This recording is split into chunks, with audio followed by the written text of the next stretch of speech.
So guys, we're gonna talk about a library called Pandas, which is used to extract data from Excel, CSV, or text file. So first things first, we're gonna import it as PD. Import Pandas as PD. By the way, if di nyo pa install sa computer nito, punta lang kayo sa terminal or console nyo, tapos i-type nyo lang pip install pandas, tapos yun, automatic na yun. Tapos, first things first, we're gonna talk about data extraction.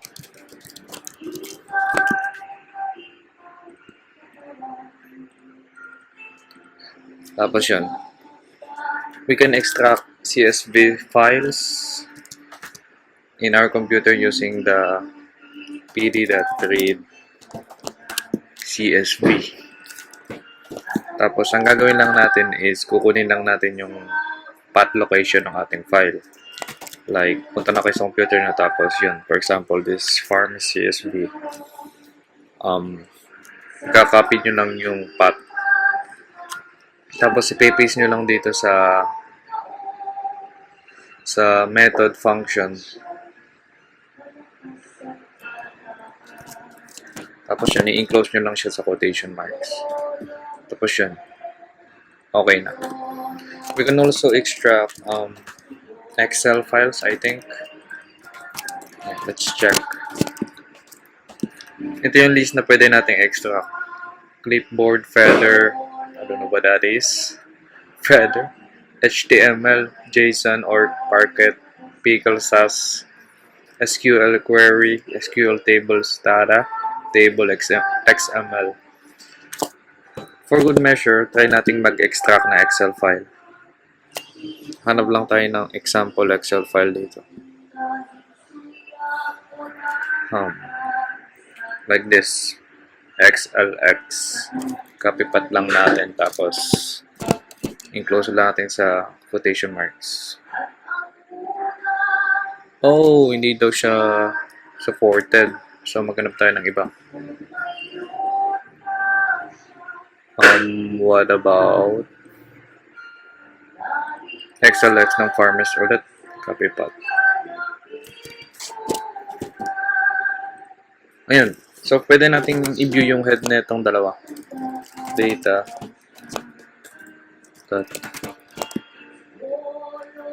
Yung in-extract nating farmers na data, pinint dito niya yung first 5 rows ng ating data by default. But we can set it as 10, for example, 9, or anything you like. We can also print up data, yung kaulihan, yung tail ng data natin. Tapos yun, by default pa rin, first 5 pa rin. Tapos we can also set it as 9 or 10. Again, whatever you like. Tapos, ano pa? We can also view infos about our data, like data info. Ito yung CSV yung ginagamit natin yung CSV kasi pareho lang naman. Kinonvert lang ata sa Excel. Yung info natin is we have 4 columns, ID number, age, income, and insurance, as we can see here. Tapos yung count natin na hindi blanco, null, wala, na hindi walang laman, na may laman, is 330 lahat. Which is yung size ng data ata natin. Which is good kasi cleaned up yung data, walang blanco. Tapos per column ang type natin is integer, tapos yung kahulian which is a string is insurance. Tapos wait a minute, chat.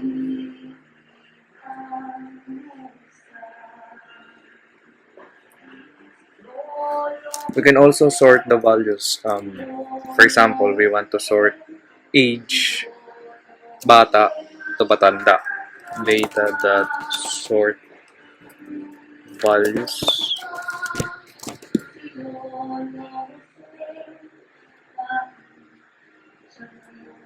Using requirement. Sorry, I forgot to input the age column. So, ayun, na-sort natin siya as 19, pataas, patanda. We can also sort it descendingly, I think.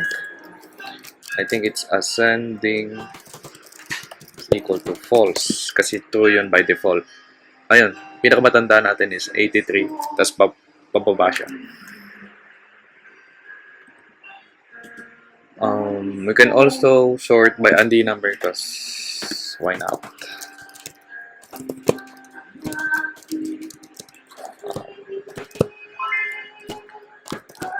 Andy number. Sort it ascendingly. Yeah. I think this is the default kasi yung bilang niya dito is pataas pa rin. Like the plain vanilla one. So what else? We can also filter out data.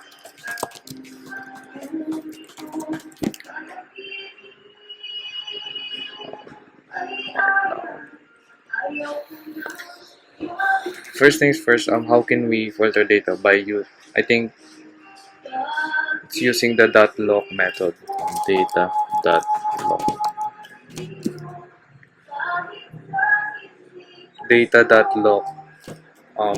Let's say we want to get the ages of, we want to get the people with age of 50 pataas. Data. I think yung notation nito is brackets. Data, brackets. By the way, yung pag-extract natin ng column is this thing. For example, ganyan. Na-extract natin yung column. Tapos maglalagay tayo ng condition. Ang gusto natin is age above 51. So, yun. Wala. Ayan, eto. Pagulo to eh. Tapos we can also extract income, income, for example, greater than 700. Yeah, makikita natin yung income dito is pataas. Hindi siya mababa sa 270. Naglagay lang tayo ng isang condition. I think we can have two conditions here, like we can have end data. Tama ba? Age is bata pa. Let's say less than 51. We need to enclose it in kasi nandito yung program.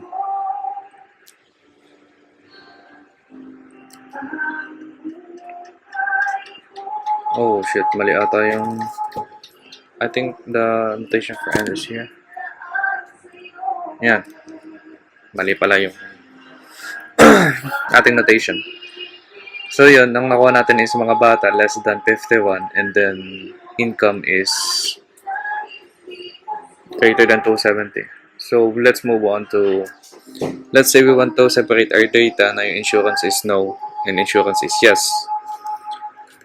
Pagpalagay na, ang ilagay natin ay yes, data is equal to data.lock pa rin.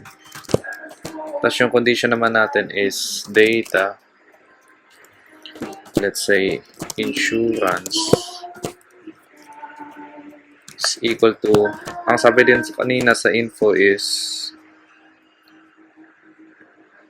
yung insurance object natin is a string.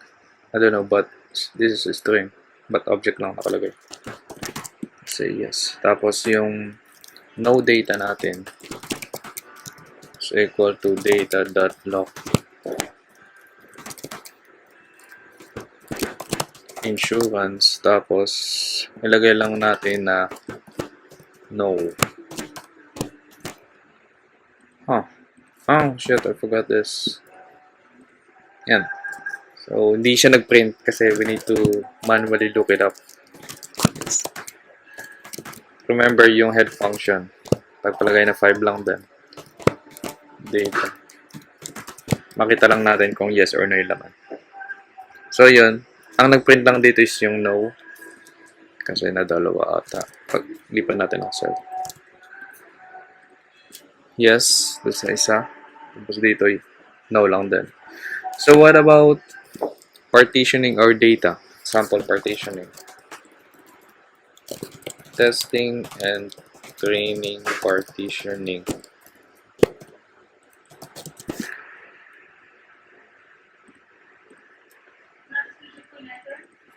So, pagpalagay na yung data natin is a time series. So, ang mangyayari, import na lang natin yung numpy dito. So, may na. Ang mangyayari, hindi na natin kailangan i-shuffle yung data natin. Ang gagawin na lang natin is split up na lang natin yung data, slice up dun sa number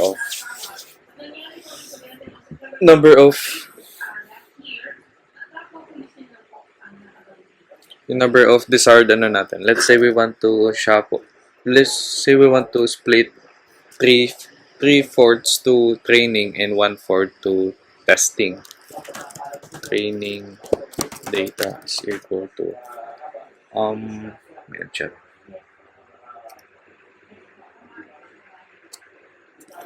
Let's say data, tapos ang kukunin na natin is yung pinakauna to yung length ng data natin, length data times 3/4. Ang mangyayari kasi dito is magiging non-integer. So, kailangan natin mag-implement ng floor function para malapit yung mapapunta siya dun sa pinakamalapit na integer. Paurong. Tapos yun. Floor is not defined. Hindi nga pala floor function mismo dito. Ito lang. Ayan. Tapos sa testing naman, data, ang una natin is yung slice up ng isa. Len data to actually this right here, yung una natin. Tapos pahuli na. Ayan. Print natin yung training data. Tapos print rin natin yung testing data.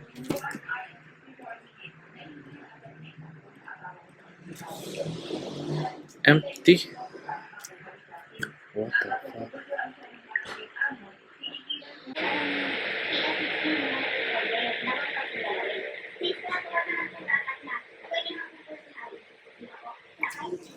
What is happening here? Oh, shit. Mali pala. 3 times length ng data natin divided by, let's say, nakalimutan natin i-implement yung floor function. Divided by na lang natin.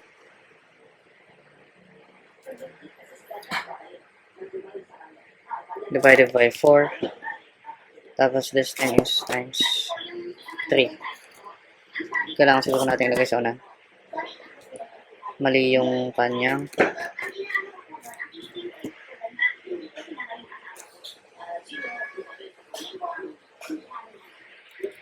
doesn't have an opening. Wait, what? How? Here, and then here.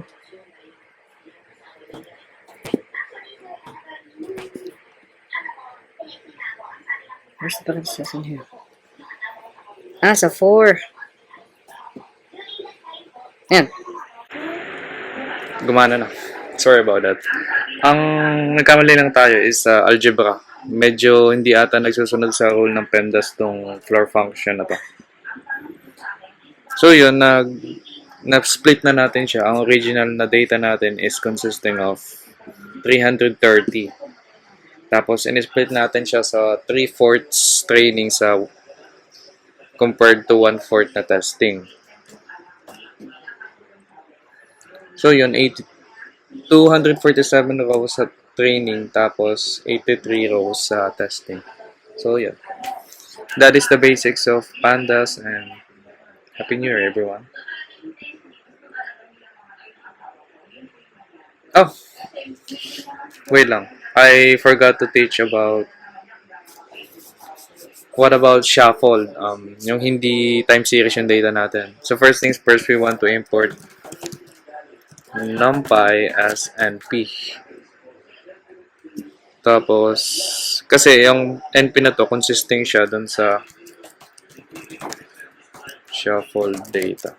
Shuffle is equal to data dot. Consisting niya sample na function. Yung fraction natin is equal to 1, which means yung whole data niya. Tapos yun, ang nangyari lang, sinashuffle lang natin yung data natin, tsaka natin ipapartition siya. Makikita natin dito na time series siya na, kunwari time series, kasi sunod-sunod yung ating series. Pero hindi ko lang alam kung may time series object dito. Tapos, dito, gagaya lang natin yung code. Pre-procedure lang din. Para hindi tayo malito sa pangalan. Shuffled.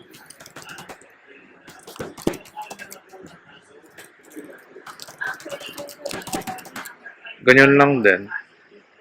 Tapos, let's say, ang desired testing natin is 3/4 and then training is 1/4. Training is 3/4, testing is 1/4. Tapos yun. We can also run this. Let's print training data 1. So yun. As we can see, hindi siya sunod-sunod. Let's print the other one. Print testing data 1. So yun, randomize na siya. So again, Happy New Year everyone.